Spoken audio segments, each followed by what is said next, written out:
Assalamualaikum warahmatullahi wabarakatuh. Kami dari kelompok 19 akan membahas materi mengenai kajian tentang aspek lingkungan bidang usaha bebek pedaging dan petelur. Mata kuliah Studi Kelayakan Bisnis. Sebelum membahas materi lebih lanjut, izinkan kami memperkenalkan diri terlebih dahulu. Perkenalkan, nama saya Delvia Nur Alifi, NIM 1861087. Perkenalkan, nama saya Farah Roziatus Soleha, NIM 1861091. Aspek lingkungan terdiri dari 3, yaitu 1. Lingkungan organisasi, 2. Lingkungan industri, 3. Lingkungan makro. Analisis SWOT.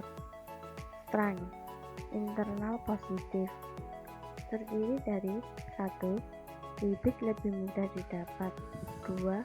Hasil yang didapat cukup menguntungkan, 3.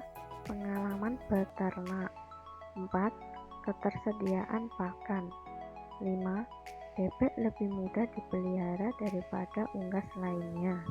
Weakness, internal negatif, terdiri dari 1. Ternak rentan terkena penyakit, 2. Sanitasi kandang, 3. Modal usaha tidak terlalu besar, 4. Teknologi masih kecil. Opportunities, eksternal positif, terdiri dari 1. Peluang ekonomi usaha cukup tinggi sehingga bisa dijadikan sebagai lapangan pekerjaan, 2. Mudah diterima di pasaran sehingga nilai jual tinggi, 3. Peminatnya mulai dari kalangan bawah sampai atas, 4. Kesadaran masyarakat untuk mengkonsumsi telur, 5. Perhatian pihak perbankan mulai besar. Threat, eksternal negatif, terdiri dari 1. Harga pakan ternak cenderung tidak stabil, 2. Adanya produk dari daerah lain yang menjadi pesaing, 3. Kondisi cuaca yang tidak stabil, 4. Peminat usaha peternak cukup banyak sehingga memungkinkan banyaknya pesaing. Analisis lingkungan makro terdiri dari 5. Yang pertama, analisis dampak ekonomi.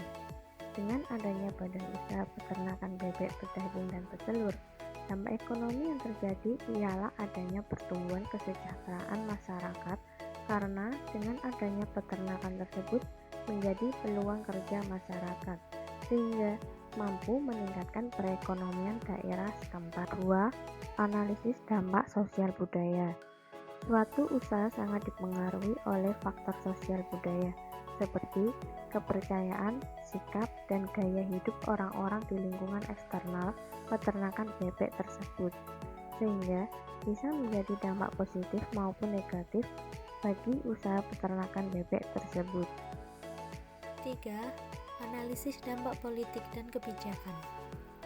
Politik ternak di Indonesia perlu diperbaiki, karena dengan politik ternak yang baik, mampu membuat harga jual ternak relatif terjangkau, sehingga masyarakat memiliki daya beli yang baik, sehingga baik pengusaha besar ataupun kecil sama-sama untung.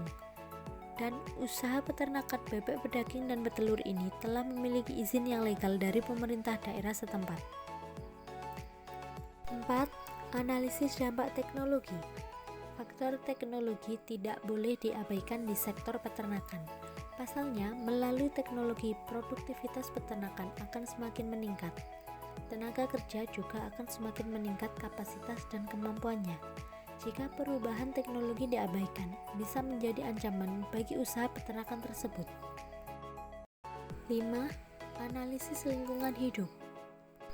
Dampak peternakan bagi lingkungan hidup ialah polusi udara atau bau yang menyengat yang membuat masyarakat sekitar menjadi tidak nyaman apabila kawasan peternakan berada di dekat pemukiman masyarakat daerah setempat. Oleh karena itu, diperlukan adanya sosialisasi terhadap dampak yang ditimbulkan peternakan tersebut.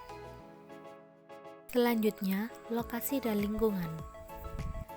AMDAL atau analisis mengenai dampak lingkungan perlu diperhatikan untuk proses pengambilan keputusan sebelum memulai membangun proyek secara fisik.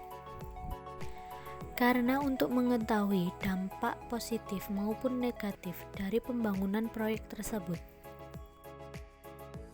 Demikian tadi pemaparan materi dari kelompok kami. Apabila ada salah, kami mohon maaf yang sebesar-besarnya.